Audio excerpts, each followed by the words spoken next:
America versus Russia, কোন দেশ আগামী সময়ে ভারতের জন্য বেশি ইম্পর্টেন্ট হবে বা কার সঙ্গে অ্যালাইন্ড হওয়া ভারতের জন্য বেশি লাভদায়ক, এটা তো অনেক লম্বা আলোচনার বিষয়, যেটা নিয়ে ঘন্টার পর ঘন্টা কথা বলা যায়। কিন্তু সত্যি তো এটাই যে ভারতের জন্য দুই দেশই ইম্পর্টেন্ট, আমেরিকা আর রাশিয়াও।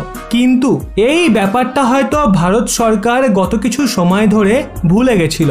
আর আমেরিকার কোভিড-19 ভ্যাকসিনের কাঁচামাল সাপ্লাই ব্যান্ড করার ঘটনা ভারত সরকারকে একবার পুনরায় স্মরণ করিয়ে দিয়েছে যে আমেরিকার সাথে ভারতের সম্পর্ক মজবুত তো করতে হবে, কিন্তু আমেরিকার ওপর 100% বিশ্বাস কখনোই করা যাবে না।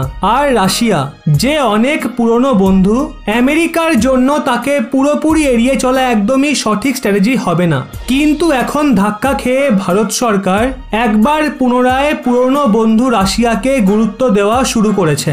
আপনাদের হয়তো মনে আছে গত বছর কোয়াডের ইন্দো স্পেসিফিককে নিয়ে রাশিয়া ভারতকে টার্গেট করেছিল আর বলেছিল ভারতের ইন্দো স্পেসিফিক পলিসিতে ওয়েস্টার্ন কান্ট্রিগুলোর ইনফ্লুয়েন্স অর্থাৎ প্রভাব রয়েছে। তারপর থেকেই ভারত ও রাশিয়ার মাঝে মনোমালিন্য শুরু হয়ে গেছিল, যেই কারণে ইন্দো রাশিয়ান অ্যানুয়াল সামিট, যেটাকে গত বছর ভারত হোস্ট করত, সেটাকে ভারতে অফলাইন তো ছাড়ুন, অনলাইনেও না করিয়ে পোস্টপোন করে দেওয়া হয়েছিল। তারপরে Russian foreign minister Sergei Lavrov Bharat যাত্রায় এসেছিল। ওনার এই ভিজিটের পরেও দুই দেশের মাঝে কোনো মেজর অ্যানাউন্সমেন্ট হয় না, আর না তো ইন্দো রাশিয়ান অ্যানুয়াল সামিটের ডেট ফাইনাল হয়।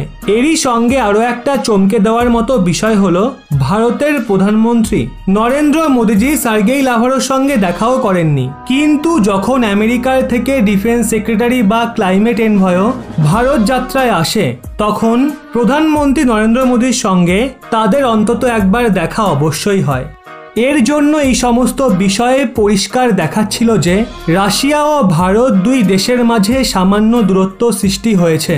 কিন্তু সবার প্রথমে ভারতের এক্সক্লুসিভ ইকোনমিক জোনের কাছ থেকে নিজের নেভাল শিপকে নিয়ে যাওয়া, আর তারপর লম্বা সময় ধরে ভারতের কোভিড-19 ভ্যাকসিনের কাঁচামালের সাপ্লাইয়ের ওপর প্রতিবন্ধকতা লাগানো আমেরিকার দ্বারা করা এমন ঘটনা ছিল যেটা পরিষ্কার বুঝিয়ে দিয়েছে যে আমেরিকাকে নিয়ে ভারত সরকারের উচ্চাকাঙ্ক্ষা একদমই ভুল, আর ততটাই ভুল রাশিয়াকে ইগনোর করা, যেই কারণে রাশিয়া এখন পাকিস্তানকে হাতিয়ার বিক্রি করার সিদ্ধান্তও নিয়েছে।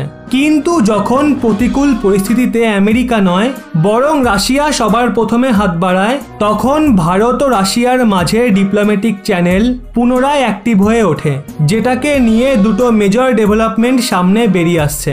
সবার প্রথমে আপনাদের বলে দিই, PM Modi American president Joe Biden এবং রাশিয়ার প্রেসিডেন্ট ভ্লাদিমির পুতিন দুজনের সাথেই ফোনে কথা বলে, যেটার তথ্য তিনি স্বয়ং নিজে দুবার টুইট করে জানিয়েছেন। কিন্তু সেটার বিশেষ ব্যাপার হলো, যখন পিএম মোদিজি জো বাইডেনকে টুইট করেছিল, সেটাই পিএম মোদি বেশি গুরুত্ব না দেখিয়ে জো বাইডেনকে নর্মালি সম্বোধিত করেছিল। কিন্তু যখন তিনি ভ্লাদিমির পুতিনকে টুইট করেছিলেন, সেখানে তিনি বিশেষ গুরুত্ব দিয়ে মাই ফ্রেন্ড প্রেসিডেন্ট পুতিন বলে সম্বোধিত করেছিল। অবশ্য দেখা হলে এটাকে অনেক সামান্য বিষয় বলেই মনে হচ্ছে, কিন্তু ডিপ্লোম্যাটিক ওয়ার্ল্ডে এটা ভীষণ বড় একটা মেসেজ। দ্বিতীয় মেজর ডেভেলপমেন্ট হলো পিএম মোদি এবং পুতিনের ফোন কলের পর দুই দেশ ভীষণই মেজর অ্যানাউন্সমেন্ট করে, যেই তথ্য স্বয়ং প্রধানমন্ত্রী মোদি টুইট করে দিয়েছেন, যেখানে ভারত ও আমেরিকার ফরেন ও ডিফেন্স মিনিস্টার সামনাসামনি বসে আলোচনা করে। ঠিক ওরকমই 2+2 ডায়লগ বা মিটিং এখন ভারত রাশিয়ার ডিফেন্স এবং ফরেন মিনিস্টারের সাথেও করবে। মানে এখন এক্ষেত্রে ভারত আমেরিকাকে ব্যালেন্স করার জন্য সেম প্যাটার্নে রাশিয়ার সঙ্গেও ডায়লগ শুরু করবে, যাতে বিগত কিছু বছরে আমেরিকার মোকাবিলায় ভারত ও রাশিয়ার স্ট্র্যাটেজিক পার্টনারশিপ ব্যাকফুটে যাচ্ছিল, সেটা যেন আবার বুস্ট পায়।